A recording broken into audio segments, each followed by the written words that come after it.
I'm Robert Bell. I'm Dawson. I'm Andrew. And this is the Adrenaline Factory.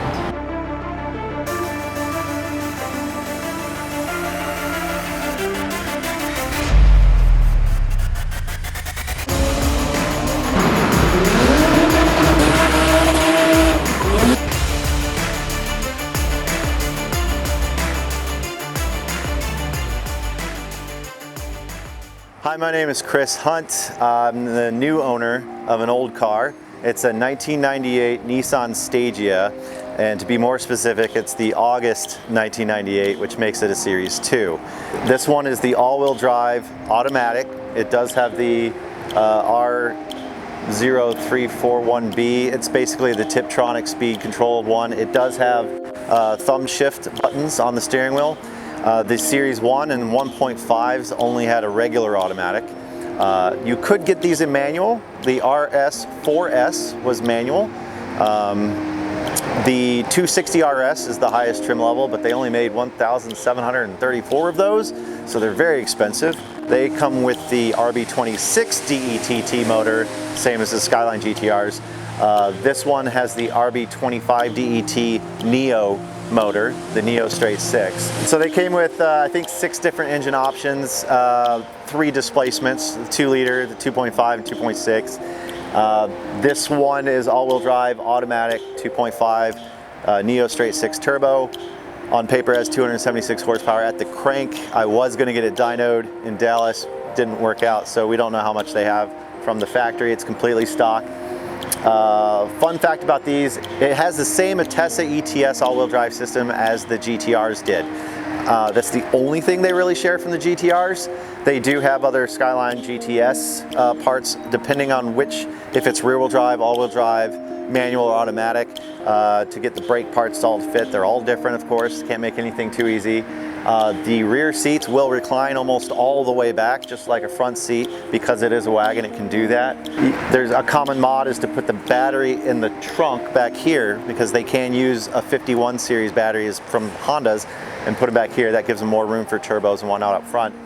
They weigh 3,500 pounds, so not very light. This particular one has, it's a company called Freeway Dolphin from Japan. The front grille is from that, and the side skirts are from that. Other than that, it looks like it's bone stock on the outside. Every Stagea I've ever seen comes with these on here. The reason it goes all the way across is because there is no door frame around the windows, so it can't go down very far. It just barely clears that. I thought that was a good attention to detail kind of thing. A cool thing, I guess, there's a button on the right of the steering wheel. It's like a dial, and it goes 0 to 3. All that does is when you turn on your headlights, if it's at 0, the headlights are as high up as they can be. And then you can actually kind of watch it go down. The reason being is when you're in a place where you need the headlights on when it's raining, but you don't want to blind anybody, you just put the dial all the way down. Your headlights are on, but you're not blinding anybody. The high beams on this are actually the ones in the grille. Those are not fog lights. Those are the high beams. On the Series 1 and 1.5, they had glass headlight assemblies, which is preferred, but the high beams were built into that. So that's another way that you can tell right away which one it is. So this is the headlight assembly with the low beams. This is the high beams. If this was Series 1 or 1.5, this wouldn't be here. This would be longer. This would connect over more. So you can't really mix and match them. So that's one way that you could tell what series it is. You can't really fake that.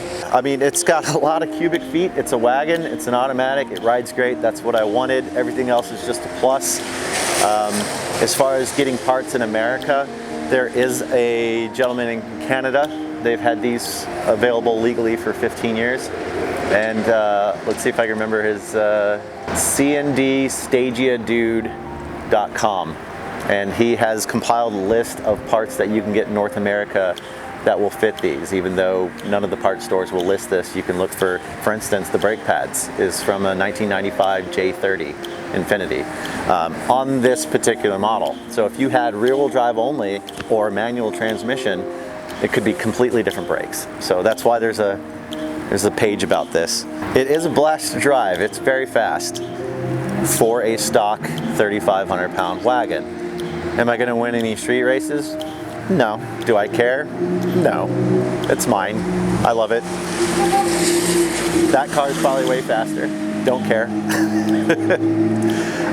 People can get, I think, well over 900 horsepower out of the RB25 Neos, and I'm fine with whatever it came with.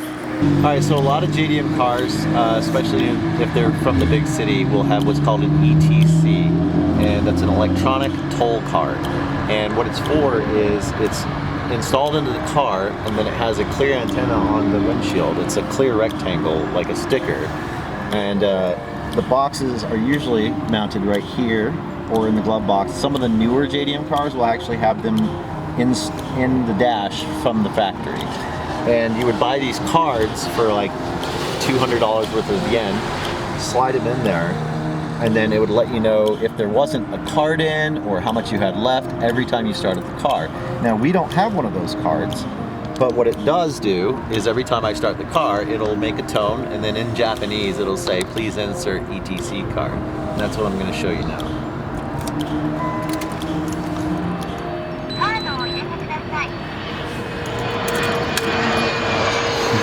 So it doesn't do anything. It's got its own little speaker. So it's just a JDM thing, and I think you can get them on eBay for like 50 bucks. You know, people like those. Nowadays you'll see what's called a melody box. It's because people will just program their own little box and speaker to do whatever chime or anything they want. But that's just a little JDM, what do you call it, panache, I guess? Yeah, so it can stay. I don't need it, but it can stay. So if you're looking into getting a Stagea, you want to check for rust. There's two main spots that these cars have a rust problem. One is directly beneath the side view mirrors, right here on the paint. It'll bubble up. This one has a few bubbles on it. You can barely see. As long as you can't tell from a distance, you're good, but I'm going to sand that down, put some touch-up paint on it, stop the rust. The other problem areas are the strut towers under the hood. Even if you don't see any on top, look underneath where the top of the strut goes. There will be rust along the seams, but as long as it's surface rust, it's not too late. If you see cancerous rust where it flakes off or pushes in, probably best to walk away, unless you know a good welder. I know a good welder. So the guys here at the RB's Adrenaline Factory have been great. I was literally driving from Dallas to Pennsylvania, and I noticed some problems in Oklahoma, and met up with a fellow Stagea owner from Facebook. He put some new coils in, and he had a new coil harness. I got lucky. And then he told me about RBs. So it wasn't on the way home, but I made the trip anyway, on the weekend, mind you, on a Saturday. Showed up here about 7 p.m. Saturday. They're closed. They were here working on their cars, and they were more than happy to talk to me and help me out with it. And then today is Sunday, and we got the brake pads and no, today's Monday, but yesterday, Sunday, we got the brake pads and the electrical problem figured out. So yeah, true car guys, not just for business. I mean, I was a paying customer, but you know, they didn't just shoo me away and tell me to come back on Monday. So that was much appreciated. So if you want to modify your Stagea or Skylines, I highly recommend RB's Adrenaline Factory.